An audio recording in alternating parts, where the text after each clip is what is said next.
everyone, and welcome back to Always Watching. Today we're talking about House of Dragons, and I had no intention of reviewing the show because of how Game of Thrones ended, but this show is pretty lit, like I'm not gonna lie. If you want me to recap episodes 1 to 3, just let me know in the comments section below.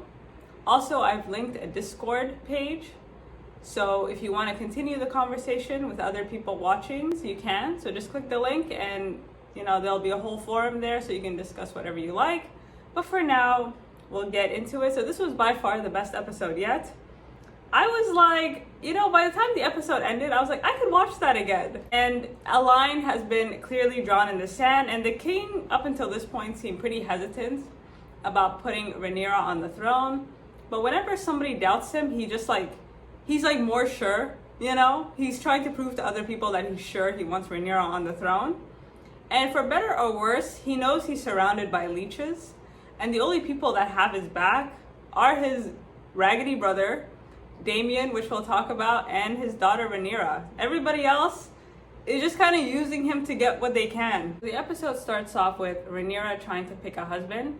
And at first I had no idea what was going on, because I thought she was married at first, because again the timeline just jumps, and she was sitting next to this guy and this old man was talking, and I didn't really understand what he was talking about until I realized he was trying to court her along with this child.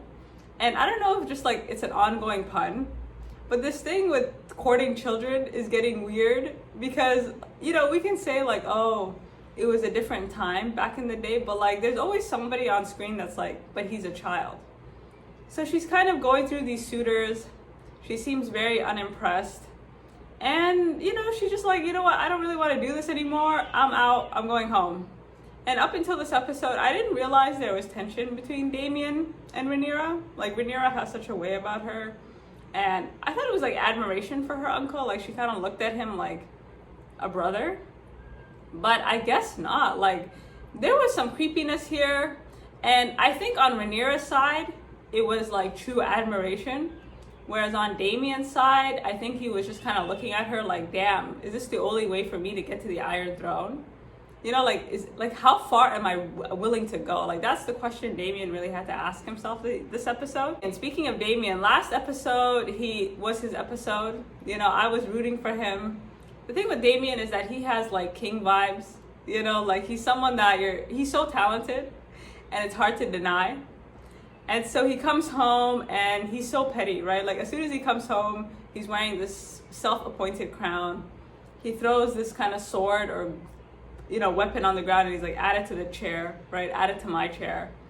And he's there to reap the rewards, right? Like he won despite his brother, right? Like he's the one who came up with the plan to win, and his brother is, he's letting him know, like, listen, I am king of the, what did he say? King of the narrow sea. And his brother was looking at him like, excuse me? And so they took over the Stepstones, and no one is there. And Dameon's point is like, listen, there's a whole graveyard of people that don't worry about like people trying to take this place over again, because like I took care of it, it's done, it is what it is. And momentarily Dameon and the king, like they were brothers, they were hugging. It was a very nice moment. And again, Dameon is one of those people where he's terrible, but I do think he has his brother's best interests at heart, and also kind of his own. And so there's a lot to unpack here, right? Like you kind of get snippets into their relationship. Like Dameon and Viserys, they're like two opposite ends of the spectrum, right? Like the king, he's not really a king, right? Like he even kind of mentions in conversation, like their mother preferred Dameon because he was a stronger fighter, he was better at everything, and he was kind of laughing it off, but you could tell like his feelings were hurt. It seems like the king has a chip on his shoulder, and so does his daughter. And this is a chip that like Dameon sees, and he's like willing to take full advantage of. And so Dameon, for better or for worse, reminded Rhaenyra, like, listen, just because you're married doesn't mean you have to do whatever, doesn't mean you can't do whatever you want. Like, you're still the queen, and it doesn't matter. And the thing with Dameon is like, we haven't seen his wife yet, but the way he rips her apart every episode, I'm like, how ugly is ugly, son? Like, why is he so like bitter towards this woman? He doesn't want to have children with her. He doesn't want to be near her. I'm just like, Dameon, are you okay? Like, what is the problem here? And so before the creepiness happens, Dameon actually offers some really good advice to Rhaenyra. He says, you know, like, getting married isn't the end of the world. It doesn't have to be that way, especially for you since you have power. So Rhaenyra is a bit, you know, concerned. First, she doesn't want to end up like her mother, you know, forcing out pregnancies and, you know, possibly dying. Or just being like Alicent, who looks miserable, right? Like, she doesn't want to be just stuck in a castle bearing children. Like, this is her nightmare. And, you know, Dameon is listening to her and he's like, listen, marriage is just political. But that doesn't mean your life has to end. You know, like, that doesn't mean it's all over for you. And Rhaenyra is thinking, like, I'm a woman. There's only so much I can do. And also her reputation can really damage her family, whereas someone like Dameon can bounce around, do whatever he wants, and there's no consequence to that action. So I'm not sure if Dameon was getting these ideas into, like, it kind of felt like grooming, you know, he's kind of like laying the seeds so that later he can take full advantage. But whatever the case, I think, you know, Dameon's plan was working up until the end. And so to kind of celebrate his homecoming, he takes her out for a night. You know, he literally lures her away from the castle. And this whole scene of her going back to her room, minding her own business, finding this letter. Well, you know what I mean? She finds these raggedy clothes just sitting there. You know, she puts them on. She goes through these tunnels. And then there's, you know, creepy Dameon just waiting on the other side. And so they kind of have a nights out in King's Landing. And they get to see how the other side lives. And oh my God, like, it is really dangerous on these streets. There are people getting assaulted. There are people getting robbed. Like, was I the only one who was looking around like, this is so unsafe? I thought she was gonna get stabbed just for walking around. So one of the things Rhaenyra discovered on this unfortunate night out was that the public doesn't really respect her, right? She kind of walks in on this play and they're talking about who's going to ascend the Iron Throne. And everyone was just like, basically Rhaenyra is stealing her brother's place, right? Like, according to history, it should be the firstborn son, and naming Rhaenyra or keeping her there just isn't right. And so the general public is not really that open-minded, right? Like, they're kind of ripping her apart. And Rhaenyra doesn't care. She's like, well, it is what it is, and they're gonna have to accept me anyways. And Daemon is like, they don't actually. They literally don't have to accept you. So during this night out, he's getting her drunk. He's giving her wine. She's kind of tipsy, you know, she's seeing all these things. And he's just chilling. He's like, yep. He takes her from, you know, place to place until eventually he takes her to this, like, this den, you know, his you know, this house of prostitution, like this. And that whole scene of them walking through this house and people are just doing all kinds of things and they were all naked. I was just like, was I the only one that was like, did he really just take her here? And this is when things took a dark turn, right? Like, I was like, why is he bringing her here? And when Rhaenyra asks, like, why are we here? You know, he's like, this is the place where people take what they want. And I guess he's referring to himself. He's like, I want you, i.e. the Iron Throne, so I'm gonna take you. And again, he's trying to get it in Rhaenyra's head that marriage is a duty, but it's not marriage is not supposed to be pleasurable. Like, get married, but you can still do your thing, like I do every day. And, you know, this whole scene, like, it took me a while. I'm like, did they do it? But I don't think they did. And, you know, I'm just like, that's your uncle. The fact that he stopped himself was, I guess, like, okay. Like, I'm like, okay, at least he stopped himself. But the fact that he just abandoned her there with her pants down, like, that scene when her pants are just down, I mean, he left her, like, totally blue-balled, you know? Like, she's just like, what? You left me in this dangerous place. He runs off. Who knows what could have happened to her? You know, like, when she goes after him, there's a little boy that chases, like, behind her. And I thought something bad was gonna happen until later we realized that's, like, Otto's snitch. But I couldn't believe he left her there. Like, he is really just a scummy scum. So Rhaenyra goes home in shame. You know, she does the walk of shame back to her room. Sir Christian is there. He's just looking at her like, are you, like, first of all, how did you get out of the room? Second, you look distraught. You know, he looks highly concerned. And Rhaenyra is feeling some type of way, right? Like, she felt like she needed a rebound. I think that's what Sir Christian was in that moment. He was a rebound. And I'm really surprised she didn't go for him sooner, you know, which tells me that she probably does love her uncle Dameon. Like, because Sir Christian was always there, and I was wondering why she didn't vibe with him. Like, the vibes were there, but it took this moment, her being rejected by Dameon, for her to pull him in. So I kind of wonder, like, why that was. But whatever the case, you know, what the queen demands, he gives. And that was the scene, you know, like that whole sequence of events from Dameon to Sir Christian was the most chaotic, like 20 minutes, like ever. And so this is when everything starts to unravel, which is the morning after. And so first of all, she's not a virgin anymore. Now, it's assumed, like, based on what I saw, like, she lost it to Sir Christian. Like, you guys let me know what you think, but I really don't think she's ever done it before that moment. And Otto is coming for her throne. You know, from the beginning, Otto, I don't know how you guys feel about him, but he's just a snitch. And he's kind of the definition of flying too close to the sun. And him reporting to the king that, like, listen, your daughter was at a pleasure house with your uncle was the bridge too far, right? Because as hand of the king, you don't have to tell the king everything, right? Like, there is some discretion, you know, like, you gotta kind of protect his best interests. Instead, he kind of told him that information in hopes that, you know, her father would disinherit her and, you know, Aegon would be, you know, appointed king. So everything Otto does is for his own best interest. And so he gets in there and he's like, listen, your daughter was out and about. And the king's reaction was really interesting because he kind of goes in on him. He's like, damn, are you that ambitious that you would, like, you know, like, go after one of my own to put yours up on the throne? Like, so that was the first thing that surprised me, was his reaction. Like, it's not that he doubted what Otto was saying. What he didn't like was that Otto was telling him these things, because it's like, listen, I already know how manipulative you are. Like, the king knows everybody around him is using him, but he's hoping, like, that has limits.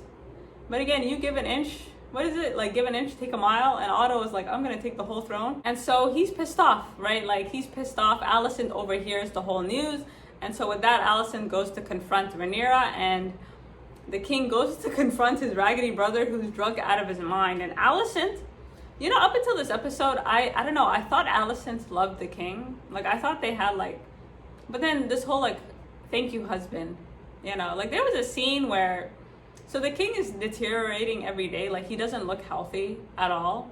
Like, he's kind of suffering. And this was the first episode where we see how bad the legions are. And there was a scene where he was on top of her, like, he summoned her to his bedroom. And she looked like she was just counting the minutes. Like, she looked like she was being tortured. I don't think she's enjoying her time as a mother. And I don't think she's as loyal to the king as she is to her father, right? Like, everything she's done is because her father told her to do it. And so I was like, maybe they do kind of love each other. But after this episode, like, Alicent looks kind of miserable. And the way she was talking to Rhaenyra, she was like standing her dad, right? So she goes to Rhaenyra and she's like, you need to tell me what happened, because my dad speaks no lies. And Rhaenyra, like, she lied, you know, she's like, nothing happened. We were just going out. I swear to you on my mother's, what did she say, on her mother's grave? Like, I was like, Rhaenyra, you lying? Like, and this is the first time, like, you know, you can kind of see, like, the distrust between the two. I mean, it was always there. But the fact that Rhaenyra did not at all feel comfortable to tell her, like, everything that happened with Dameon, you know, she already knows, you know, she knows that Alicent, as much as, you know, she says she's loyal to her, she's loyal to her father first, right? Like, that's why I'm saying, like, a line has been drawn in the sand. And it's like, you either with Otto or you with Rhaenyra. And then the king confronts his brother, and, like, Dameon is such a shame. He's like the shame of a nation, right? Like, he comes home, he's a champion, he's king of the narrow sea, and now he's just, like, being dragged, you know, he can barely get up. Like, he's such a shame. Like, if he wasn't so hot, like, before this episode I was rooting for him, and then after this creepiness I'm like, ugh. And again, I think he will do anything to get to the Iron Throne. So his brother just confronted him. He's like, don't even try to deny it, you're a piece of like, and he didn't even try to deny it. He's like, just give me your daughter to marry, you know, like, and just kind of, like, seal our fate. Because Dameon is like, listen, whether or not you want to admit to it, like, I'm the only one who has your back. You know, like, these other people, they're never gonna have your back. You know, like, they'll take you out first chance you get. And the fact that the king didn't kill his brother for that, like, the fact that he kind of, like, he banished, well, I guess banishing him to his lady wife is just as bad. Like I hope they show us Daemon's wife in the next episode, because if that's punishment, like, that seems to be more punishment than just killing him. Like, Daemon would rather die than go home. So I'm not really sure why that is. But the fact that the king didn't kill his brother, like, I think suggests, like, he kind of knows, like, listen, for better or worse, this is, like, at least he has my back, kind of. When he's done with his brother, and I have to say, every time he talks to his brother, it's like a rap battle. You know, like, whoever wrote the lines for the show is just like, do you guys notice that? You're like, damn, like, they're just dropping bars and bars, and, you know, like, how do you hurt me so? So when he was done with his brother, he goes off to give it to Rhaenyra. And I thought he was going to give up Rhaenyra. I thought he was going to say, listen, you did this to yourself. You're no longer succeeding my throne. You have no one but you to blame. But instead he was like, listen, for the last time, I have your back. I've already, like, you're succeeding me, so just chill out. And you're going to marry this man. Like, I'm tired of arguing with you. And, you know, Rhaenyra's whole attitude towards marriage has changed. She's like, okay, I'll marry him, but you need to do what you need to do with Otto. So again, Rhaenyra has learned, like, just because she's getting married doesn't mean she can't do whatever she wants, which is probably why at the end of the episode she was okay with getting married, because she's just going to cheat a lot. So, you know, the king's like, okay, fine. He goes over to Otto, and when he fired, the way he fired Otto came for him, right? He's like, 5 days. You know, in 5 days, you became the most powerful, the second most powerful man in the realm, you know. And this whole conversation with Otto, basically the king was letting him know, like, listen, I know you're ambitious.